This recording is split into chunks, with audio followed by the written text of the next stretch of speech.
जय श्री कृष्णा। आज हम सुनेंगे तुलसी माता की कहानी। तो चलिए जल्दी से तुलसी जी की कहानी सुन लेते हैं। एक ब्राह्मण और ब्राह्मणी थे। उनके कोई संतान नहीं थी। ब्राह्मण सुबह रोजाना नदी में स्नान करने जाता और घर आकर पूजा पाठ करता था।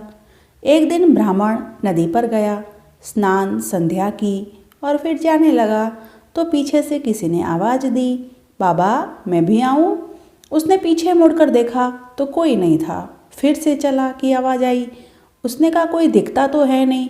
फिर बोला कि भूत प्रेत हो तो मत आना, कोई देव हो तो आना। इतने में 5 वर्ष की कन्या आई और बोली, बाबा मैं आपके घर आऊँ। उसने उसकी अंगुली पकड़ी और उसको घर लेके आ गए।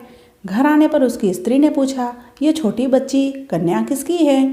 वो बोली, माँ मैं तेरी हूँ। उसने ब्राह्मण से पूछा, क्या बात है? तो ब्राह्मण ने कहा, यह हमारी कन्या है। सच? हाँ। उन दोनों ने बेटी कह के पुकारा। वे दोनों पति पत्नी खुश रहने लगे और उसका सोचने लगे कि अब छोटी बच्ची का नाम क्या रखें। तो ब्राह्मण बोला, इसका नाम तुलसी रख देते हैं, यह हमारे आंगन की तुलसी है। अब तुलसी बड़ी हो गई। तुलसी खेलने कूदने लगी। माता पिता उसे बहुत प्यार करते थे।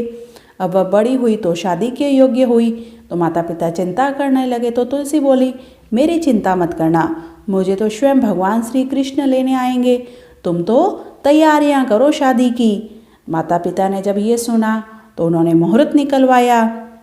कार्तिक सुद एकादशी के दिन तुलसी की सालिग्राम के साथ शादी हुई और तुलसी जाने लगी। उसके माता पिता रोने लगे और कहने लगे, हम बेटी तुम्हें कहाँ लेने आएंगे?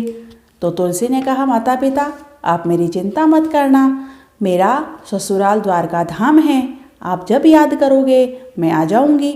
आप घर में तुलसी लगाना, उससे मन की शांति होती है, घर की शुद्धि होती है। आंगन की तुलसी को आप सदा रखना, उसकी पूजा अर्चना करना।